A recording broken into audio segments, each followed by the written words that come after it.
आप देख रहे हैं जय भारत टीवी। देश में राजनीतिक पार्टियां चंदा तो लेती रहती हैं आए दिन। इसको लेकर तमाम रिपोर्टें जो ऑर्गेनाइजेशन है अपने सर्वे के हिसाब से करते भी हैं कि देश में कौन सी पार्टी सबसे ज़्यादा धनी है। बीजेपी के मोटे आंकड़े सामने आते रहते हैं। दूसरे नंबर पर कांग्रेस भी रहती है, सपा बसपा। इस बार लोकसभा चुनाव से पहले कांग्रेस खुलकर चंदा लेती दिखाई देगी और इस चंदे को थोड़ा हाईटेक भी किया है। अब तक जिस तरह से बीजेपी अपने कार्यकर्ताओं से फंड जुटाने के लिए बड़े कैंपेन चलाती है, चुनाव से पहले हमेशा से चलाती आई है, कांग्रेस चंदा लेने में इस तरह से कैंपेन अभी तक नहीं चला पाई थी, लेकिन इस दफ़ा किया और नाम दिया है डोनेट फॉर देश, जिसको लेकर बीजेपी की कुछ आपत्तियां भी हैं, उस पर भी सवाल करेंगे। लेकिन ये पूरा कैंपेन क्या है, लोगों से किस तरह पैसा कांग्रेस ले रही है और उसका मकसद क्या है, क्यों ये पैसा इस स्तर पर जुटाया जा रहा है, इन तमाम मुद्दों पर चर्चा करेंगे। हमारे साथ उत्तराखंड कांग्रेस के प्रदेश प्रवक्ता शिषपाल बिष्ट हैं। बिष्ट जी, बीजेपी एक कैंपेन चलाती रही है क्राउड फंडिंग के तौर पर, अपने कार्यकर्ताओं से मुहिम चलाते हैं उनके नेता। यहाँ तक कि अभी प्रधानमंत्री ने और अमित शाह ने भी 1000 रुपया पार्टी को डोनेट किया। उनका कहना था कि भाई हमारी पार्टी है, कार्यकर्ताओं से चलती है, फंडेड है, हम कोई कॉरपोरेट घरानों से नहीं चलते। क्या कांग्रेस उसी राह पर बढ़ रही है? कौन सा कैंपेन आप शुरू करने जा रहे हैं फंडिंग का?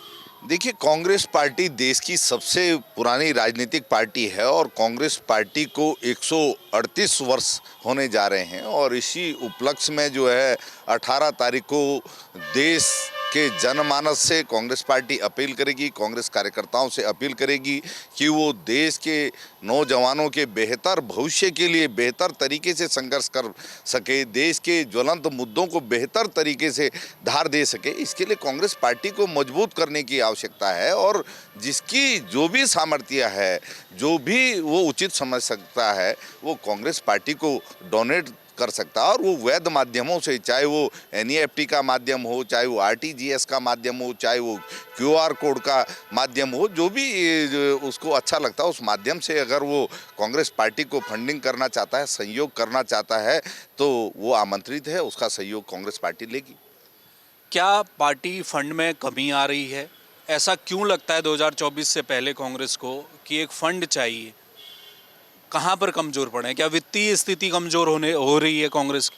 निश्चित तौर पर आप देखिए, जिस तरीके से भारतीय जनता पार्टी ने राजनीति में धन का एक बड़ी भारी मात्रा में प्रयोग शुरू किया है और आप देखिए कि चुनी हुई सरकारें जिस तरीके से गिराई जा रही हैं, विधायकों की खरीद फरोख्त का रात दिन आरोप लगता है और चुनाव इतना महंगा हो गया है कि जो है अब परंपरागत तरीके से, लोकतांत्रिक तरीके से आप चुनाव में उतरने की सोच भी नहीं सकते। एक पढ़ा लिखा आदमी और जो कमज़ोर है आर्थिक रूप से, वो कैसे चुनाव में उतरेगा? तो पार्टियों को भी जो है निश्चित तौर पर धन की आवश्यकता होती है और वो अगर कार्यकर्ताओं के माध्यम से पार्टी में पैसा आए, आम जनमानस के सहयोग से पार्टी में पैसा आए, तो निश्चित तौर पर पब्लिक के बीच जाने में कोई बुराई नहीं है और भारतीय जनमानस का जुड़ाव पहले ही भी कांग्रेस पार्टी से रहा है। आप देखिए कि चाहे देश को संविधान देने की बात हो, चाहे देश को जो है अंग्रेजों से निजात दिलाने की बात हो, देश में सामाजिक सौहार्द का संदेश देने का काम कांग्रेस पार्टी पहले भी करती रही है, अब भी कर रही है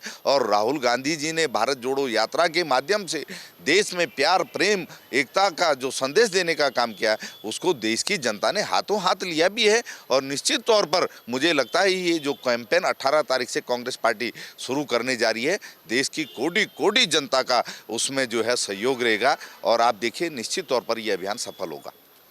बीजेपी का सवाल है, बीजेपी कह रही है ठीक है आप चंदा लीजिए, क्राउड फंडिंग भी कर लीजिए, तमाम राजनीतिक दल करते हैं, लेकिन देश का नाम बीच में क्यों लाए आप? उसको तो कम से कम ये होना चाहिए कि आप सोनिया गांधी या कांग्रेस के नाम पर चंदा मांग लेते, देश के नाम पर क्यों चंदा मांग रहे हैं? देखिए, भारतीय जनता पार्टी के लोग अनर्गल बातें करते हैं और उनकी मानसिकता बड़ी संकीर्ण है। ये देश कोई भाजपा के लोगों का ही नहीं है, ये कांग्रेस के लोगों का भी देश है और जो भी राजनीतिक बहुलता के समर्थक हैं, विभिन्न राजनीतिक दल हैं, सामाजिक संगठन हैं और आम जनमानस है, उन सबका ये देश है और कांग्रेस का अगर इतिहास भाजपा को याद ना हो तो वो जरा पढ़ लें इतिहास को कि इस देश की आज़ादी में कांग्रेस का जो योगदान रहा है, इस देश के निर्माण में कांग्रेस का जो योगदान रहा है उसे कोई भुला नहीं सकता। और देश किसी का कॉपीराइट नहीं है, देश हम सबका है। और कांग्रेस पार्टी का तो देश के जो है मूल से, देश के निर्माण से, देश के जो है हर जो भी स्वरूप है उससे सरोकार रहा है। तो भाजपा की बौखलाहट है कि वही जो है एक कॉपीराइट हासिल करना चाहती है, वो कॉपीराइट उसे हासिल नहीं हो रहा है। और निश्चित तौर पर अगर कांग्रेस पार्टी के साथ देश का जनमानस जुड़ रहा है तो भाजपा को इससे परेशान नहीं होना चाहिए। बहुत शुक्रिया शीशपाल। धन्यवाद। तो ये थे शीशपाल बिस, कांग्रेस प्रदेश प्रवक्ता। 18 तारीख को मल्लिकार्जुन खड़गे दिल्ली से इस कैंपेन को शुरू करेंगे। तैयारी पूरी हो चुकी है। डोनेट फॉर देश नाम दिया गया है, जिस पर भाजपा को आपत्ति है। आज़ादी से लेकर अब तक तमाम जो राजनीतिक दल हैं राजनीति के लिए समय समय पर चंदे की मुहिम चलाते रहे, लेकिन इस बीच जिस तरह से खुलकर बीजेपी ने अपने कार्यकर्ताओं के लिए कैंपेन चलाया, उनसे डोनेशन मांगा गया।